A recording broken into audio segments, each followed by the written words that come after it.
اگر روزے کی نیت سے ہم رات کو سوئے لیکن آنکھ نہیں کھلی، فجر میں آنکھ کھلی، تو ابھی صورت میں روزے کا کیا حکم ہوگا؟ کیا بغیر سحری کے روزہ ہو جاتا ہے؟ پہلی بات تو یہ ہے کہ بغیر سحری کے بھی روزہ ہو جاتا ہے۔ روزے میں سحری کرنا کوئی فرض واجب نہیں ہے، سنت ہے، صحیح۔ اور حدیث پاک میں سحری کو برکت والا کھانا فرمایا گیا ہے، کرنی بھی چاہیے۔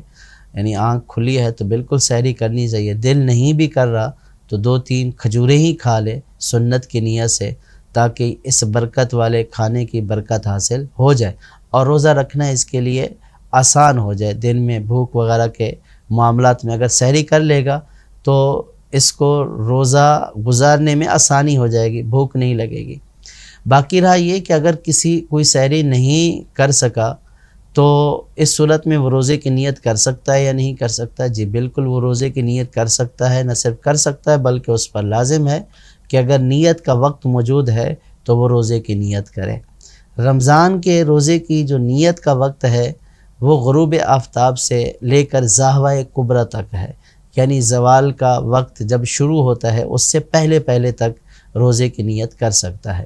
اب اگر کسی کی آنکھ نہیں کھلی اور اس نے سحری نہیں کی ہے اور جب اٹھا اس نے کچھ کھایا پیا بھی نہیں ہے تو ظاہرہ کبریٰ سے پہلے کا وقت ہے، تو اب وہ روزے کی نیت کر لے، اس کا روزہ ہو جائے گا۔ اور اگر یہ روزے کی نیت کر کے نہیں سویا تھا اور پھر ایسے وقت میں اٹھا کہ نیت کا وقت جا چکا ہے، یعنی ظاہرہ کبریٰ کا وقت آ گیا، تو اس صورت میں اب یہ نیت کا محل نہیں رہا، اب یہ نیت کرے گا بھی صحیح تو اس کا روزہ نہیں ہوگا۔ خلاصہ یہ ہے کہ سحری کے بغیر بھی روزہ ہو سکتا ہے۔